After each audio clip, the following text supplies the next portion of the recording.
Shalom, salam sejahtera Bapak, Ibu, serta saudara-saudari semua. Untuk mengawali renungan tentang firman Tuhan ini, mari kita bersatu dalam doa.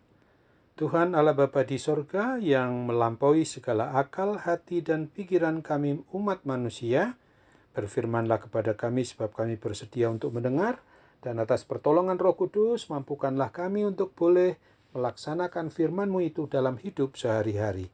Dalam nama Tuhan Yesus kami berdoa. Amin. Sebagai nas renungan firman Tuhan hari ini diambil dari 1 Yohanes 4 ayat 2 dan ayat 3 yang berbunyi, "Demikianlah kita mengenal roh Allah. Setiap roh yang mengaku bahwa Yesus Kristus telah datang sebagai manusia berasal dari Allah, dan setiap roh yang tidak mengaku Yesus tidak berasal dari Allah. Roh itu adalah roh antikristus, dan tentang dia telah kamu dengar bahwa ia akan datang, dan sekarang ini ia sudah ada di dalam dunia." Sebagai tema yang diangkat dari nas renungan kita ini adalah setiap roh yang tidak mengaku Yesus Kristus berasal dari Allah adalah roh antikristus. Nas renungan firman Tuhan hari ini mau mengajarkan dan mengajak kita sebagai pribadi orang yang beriman percaya kepada Kristus untuk terus-menerus di dalam menjalankan kehidupan kita di dunia ini harus mau menguji semua roh. Hanya roh yang berasal dari Allah sajalah yang bisa dan dapat mengakui bahwa Tuhan Yesus yang telah datang sebagai manusia yang berasal dari Allah kepada umat manusia yang berdosa ini. Dan setiap roh yang tidak mau mengakui Tuhan Yesus itu tidak berasal dari Allah, yang adalah roh itu sendiri antikristus, yaitu roh iblis itu sendiri. Roh antikristus itu telah kita dengar bahwa ia akan datang, dan sekarang ini ia sudah ada di dalam dunia ini.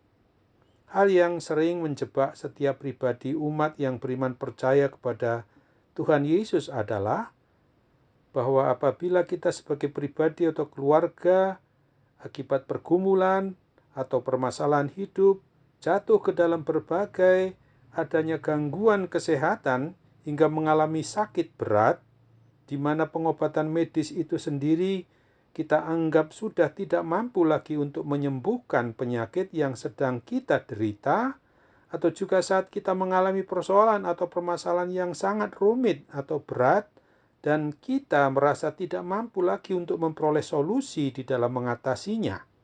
Kemudian akan banyak sekali munculnya tawaran untuk berobat alternatif atau minta tolong kepada paranormal atau orang pintar atau dukun.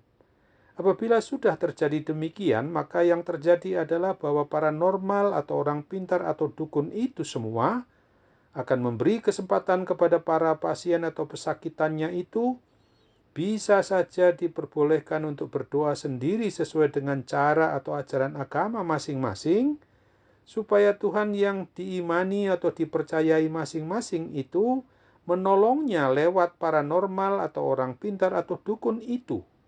Dan yang bisa dan dapat membuat kita lengah untuk tidak mau menguji roh yang ada di dalam diri paranormal atau orang pintar atau dukun itu semuanya, yaitu adanya beberapa orang Kristen, orang yang mengatakan bahwa Tuhan itu turut bekerja dalam segala sesuatu untuk mendatangkan kebaikan bagi kita umatnya. Dan pada akhirnya kita akan terjebak pada pemahaman yang salah, di mana dalam segala sesuatu itu bisa saja diartikan sebagai jasa dari paranormal, para orang pintar, maupun para dukun itu semua. Marilah kita sungguh-sungguh harus mengetahui persis bahwa dari nas renungan firman Tuhan hari ini sudah mengatakan dengan tegas bahwa roh antikristus ini juga mampu membuat adanya mujizat atau kesembuhan jasmani rohani, termasuk menyembuhkan sakit penyakit. Hanya saja perlu untuk kita ketahui secara cermat berdasarkan yang kita terima dari anugerah Kristus, bahwa semua pertolongan roh antikristus itu tidak diberikan dengan gratis atau tidak bayar, tetapi akan dapat berujung memaksa kita untuk membayar. Bukan saja hanya dengan duit, tetapi kita harus bayar dengan hidup kita menjadi hamba atau menjadi budak anti-Kristus itu. Oleh sebab itulah, maka kiranya kita sebagai pribadi orang yang sudah mengaku beriman percaya kepada Kristus ini harus terus-menerus mau berharap dan memohon pertolongan Roh Kudus untuk mengurapi seluruh diri pribadi atau semua isi rumah tangga atau keluarga kita, sehingga kita semua akan dimampukan untuk menguji semua roh-roh, agar jangan ada seorang pun di antara kita ini yang adalah milik dari Sang Allah Pencipta dan pemelihara hidup dan mati kita ini, dan seluruh keturunan yaitu anak cucu dan keluarga kita semua tidak terjebak oleh roh antikristus untuk mendua hati, apalagi sampai murtad meninggalkan Tuhan Yesus Kristus. Karena di luar Tuhan Yesus hanya ada roh iblis dan roh setan-setan yang akan membawa kita umat kepunyaannya ini ke dalam jurang maut atau kepada kematian kekal. Oleh sebab itu ingatlah akan firman Tuhan dalam 2 Tesalonika 2 ayat 9 dan 10 ini. Kedatangan si pendurhaka itu adalah pekerjaan iblis dan akan disertai rupa-rupa perbuatan ajaib, tanda-tanda, dan mujizat-mujizat palsu dengan rupa-rupa tipu daya jahat terhadap orang-orang yang harus binasa karena mereka tidak menerima dan mengasihi kebenaran yang dapat menyelamatkan mereka. Amin. Mari kita kembali berdoa.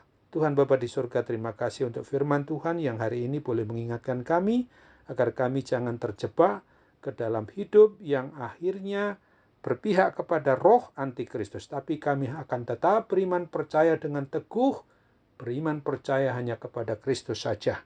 Kini kami mau serahkan seluruh pergumulan hidup kami dalam mengatasi sakit penyakit oleh mujizat kesembuhan-Mu saja.